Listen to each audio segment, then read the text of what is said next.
What's up, guys? I am here today to talk about my reverse diet.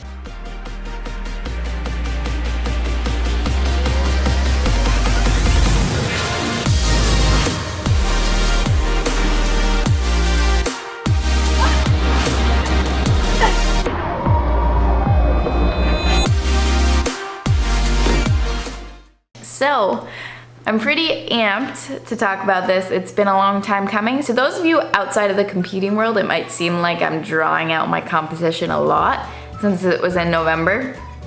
But the whole idea with post-competition reverse dieting or regular dieting, anything like that, it is supposed to take you the same amount of time to get to your off-season weight as it does for you to prep for your show weight. I did about an 18-week prep. It's been 16 to 18 weeks since my show. So that is why I have waited so long to address the reverse diet and what I actually did. But I also wanted to make sure it was successful first. So I'm gonna pop up photos of the first week post-show to the last week as of yesterday. In the first photo, my weight was about 211. Nope, that's not true. And then my weight was 111.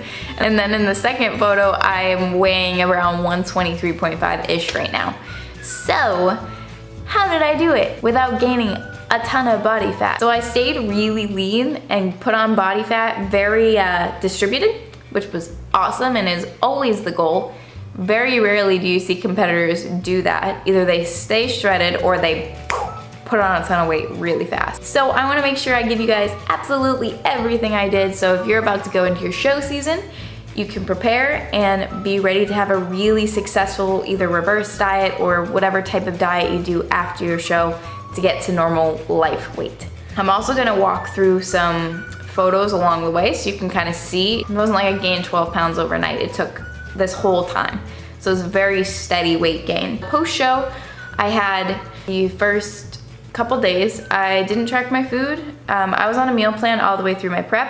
So the meal plan shifted, but I was eating the exact same things every day. After my show, I had 2 full days where I ate kind of whatever I wanted. I ended up eating 3 really big meals, lots of nutrient-dense foods, lots of vegetables, some fruit, still lean meats, but just a big variety of things. I had things that I had been wanting. I had things that just felt nutritious, felt great with my body, and like trying to get out of that dehydration phase that you get when you're in prep or close to a show or at the show. The week after my show, I went back to 2 weeks before my peak week, or the week before my peak week. I went back to those low calories, which everybody's like, oh my God, that's so bad. You can't jump back up to what used to be your maintenance level because you've been dieting down to the point where your body is only used to using 1,200 calories or however much you were having right before your peak week. So typically peak week you'll be eating like really low, so I took it back a couple weeks. I still wanted to be able to function. I stayed there very disciplined and slowly added in new things. So the first few weeks I added maybe like 2 new vegetables because my digestive system was so sensitive, it was awful, and I hope that that doesn't happen next prep.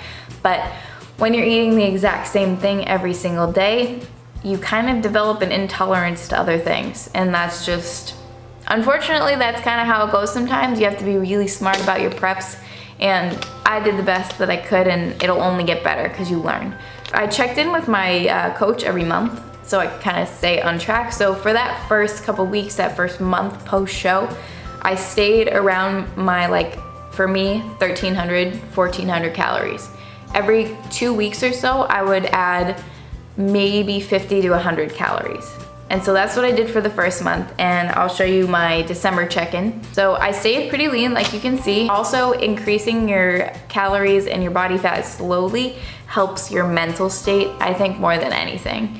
So for me, it was a lot easier to see myself go up on the scale by a half a pound every couple weeks, as opposed to putting on 10 pounds, even if I would have looked the same I do now. Still a lot easier mentally.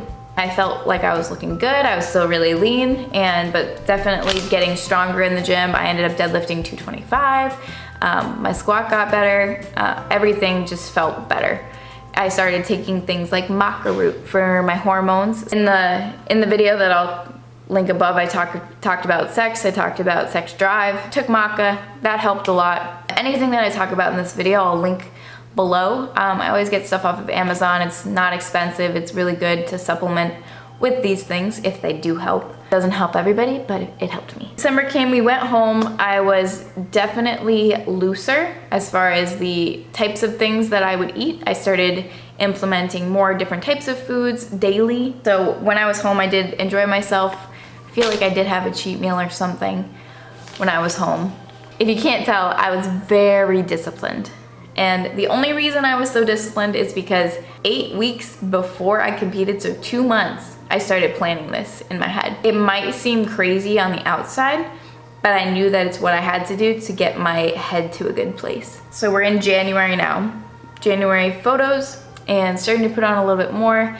Again, I still saw my strength increasing, but I started to feel kind of like I was stagnant, maybe putting on too much body fat, which looks crazy now, right? But so I started to shift my focus to different types of training. So I started to do like a plyo focus day. I started to do time under tension training. So I started to mix things up. I was enjoying like doing like chest and shoulders or back and arms, or a mix of things instead of just back, just chest, just shoulders, just legs, etc. So I started doing a bunch of different stuff with my training, which was an awesome shift of focus. So it took my focus away from my food and put my focus on my training, which is great. And then we got to February and my body weight seemed to be staying still. So something I noticed was that I was getting a ton of cravings. I was super hungry, even though I was eating more than I had been like since the last summer. And so what I did is I implemented a massive cheat meal. So I had done this in January as well, but implemented a massive cheat meal. I had these massive pancakes and ended up putting on a little bit of weight, but essentially none. It kicked my cravings. It made me feel so much better. My energy was higher. So I did that to kind of boost my calories up a bit and deal with those cravings. Then that brings us all the way to March. So now I'm at the end of my reverse diet. I've come up to 123.5. So, and I teeter between, sorry if it looks a little different, somebody knocked on the door. But anywho, so now I teeter between 123.5 and 125. So honestly, I'm still trying to figure out where my body's like set point is, like where I'll just stay, because everybody gets to that point with their weight and their body fat. As long as you're eating the same amount of calories, you're not gonna keep gaining weight. So not really sure where that's gonna be. I'm guessing it's gonna be around 126-ish, but I've never eaten consistently the right amount of food, or the highest amount that I could, I suppose. It's never been at the forefront of my mind. I've always just wanted to stay lean, but now this is actually a goal for me. I'm gonna see how high I can get and maintain maybe like a comfortable body composition. So I'll keep you guys updated on that. I'm still working on getting my hormones in balance, getting my period back, something I can like work on, but you guys know what I mean. The other thing that I want to cover as far as reverse dieting is the cardio piece. Post-competition, I was doing 2 cardio sessions a day. I cut that in half. So post-competition, I did 1 longer cardio session every single day. Same style, different duration. I did that for like a month, and then I would cut it by like 2 minutes, like an interval, because it was HIIT training, every single week. And then every month I would cut out like 2 HIIT sessions and make them lists. So I was still doing a ton of cardio, but it was being walked down by intensity and time. So by last month, I ended up at just 2 really short HIIT sessions and 2 list sessions instead of 7. 2 list sessions and 2 HIIT sessions instead of 7. That was the first big cut in cardio.